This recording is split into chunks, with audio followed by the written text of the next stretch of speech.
Today, I want to help you understand more about the Dow, and in the process, we can come up with some interesting forecasts.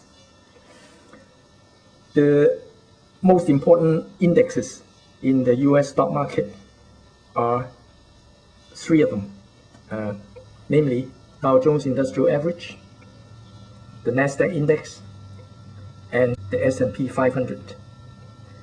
And when you compare them, you look at how many companies are in the index. Those are what we call components. So there are 30 companies, 30 components selected for the Dow Jones, 100 selected for the Nasdaq, and 500 selected for the S&P. And the Dow also has a very strange weighting system. The weighting system is based on price.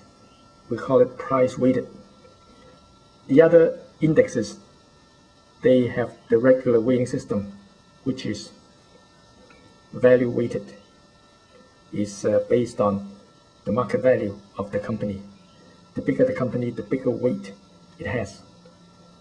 The first question I want to ask is that, who do you think picks the companies that are used for the Dow? Who do you think want to pick only 30 companies? Well, I think that it cannot be a statistics professor, because a statistics professor never recommends such a small sample. And besides, he has the knowledge, but he doesn't have the power to do the picking. Do you think he's a chief executive of a Dow company? I don't think so, because the chief executive only represents one company.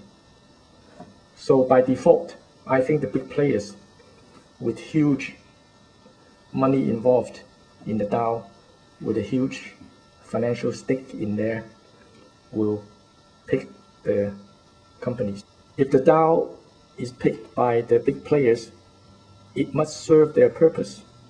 Due to the small sample of companies selected, the Dow is not so much as a statistical reflection of the market. Rather, it has to serve other purposes. One of them is to convey the mood of the big players, whether they are pleased with the situation, the economy, or government policies, or whether they are not pleased at all. And when you look at the small number of samples, you know that it costs less to play the mood swing in the Dow if the index has fewer companies in it. We also have to think about the price-weighted system, because when some companies in the Dow decline, their influence will come down. Let me give you an example. General Electric now is worth under $7 a share when you compare with IBM, which is hovering around 90. When you take a look at the two prices of these two companies, although both of them are very big companies in the Dow, IBM has a lot more influence now. $1 increase or decrease in IBM is much more than $1 decrease or increase in GE. Another example is, recently we know that Wall Street and the big players don't like Obama's stimulus plan, because Obama's stimulus plan goes against their self-interests. If you're a big guy with a lot of influence and power, you don't like something that the government has done, what do? You express your displeasure in the Dow. So recently, we saw almost daily drop, very dramatic drop in the Dow since the beginning of February. So this is a way of showing Wall Street displeasure with the government. Third example, it has something to do with the cost. When the turnaround comes finally, the low price stocks in the Dow will rise very fast because they are the best bargain, and the big players are going after them. And when the low price are rising fast, what will happen to the Dow? They are not that much reflected in the Dow because of their low price. because the Dow is price weighted. So in that case, the big movement is being shielded by the Dow. If you just look at the Dow, you don't know that the low price stocks are moving so fast. In this case, the big guys can continue to accumulate more of the low price stocks. Now, let's try to take a look at all the 30 Dow companies one by one and see if we can come to any meaningful forecast.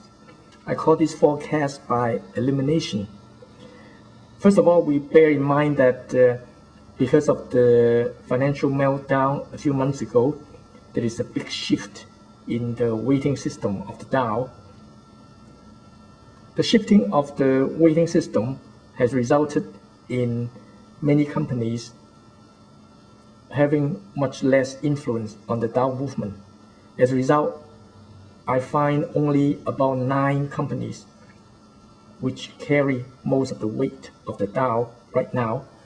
So let's take a look at these companies. I try to divide them into several groups. The first group consists of 5 companies which have come down to single-digit levels. Citigroup, this is the symbol. General Motors, Bank of America, Alcoa, and General Electric. All of them have come down to single-digit levels. So if you look at these companies, this group, they have lost practically all their influence, their weighting in the Dow. So however they move, their influence on the Dow is very small because the Dow is price weighted. We come to a second group. These companies, I think they are near their bottom because of several reasons. First of all, they are very strong companies with a lot of cash. Secondly, they pay high dividends. Thirdly, they have a lot of big market shares. And these companies have fallen also, but not that much.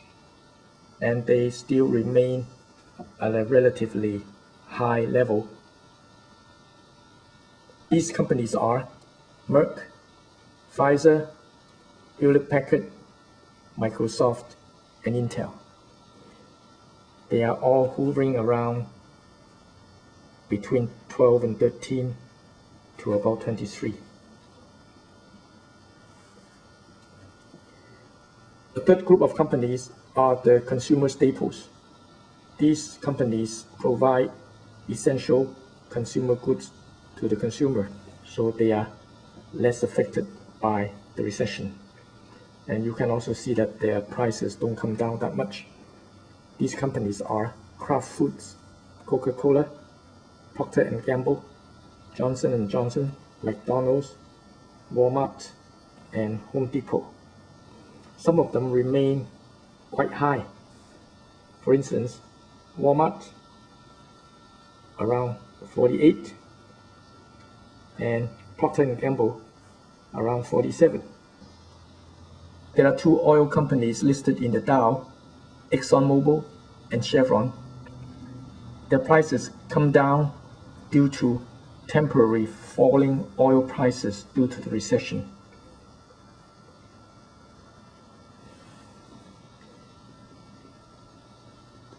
Another group of company is the communications company with huge market shares. 2 of them, AT&T and Verizon. And when you look at their prices, you know that they came down only a little bit during this turbulent period. Now, we come to the last group of companies. These group of companies consists of about 9 of them. These 9 companies are exerting more and more influence on the movement of the Dow because of 2 reasons. They are subject to further reality checks. When the economy comes down further, they will come down as well. Or they are also used for the Wall Street big guys to express their mood. So what are these companies? JP Morgan Chase, symbol here, down to 19. American Express, 11. Caterpillar, 21. DuPont, 18 now. Boeing, 30. United Technologies, 39. Disney, 17. IBM, the high flyer, around 90. And 3M, 45.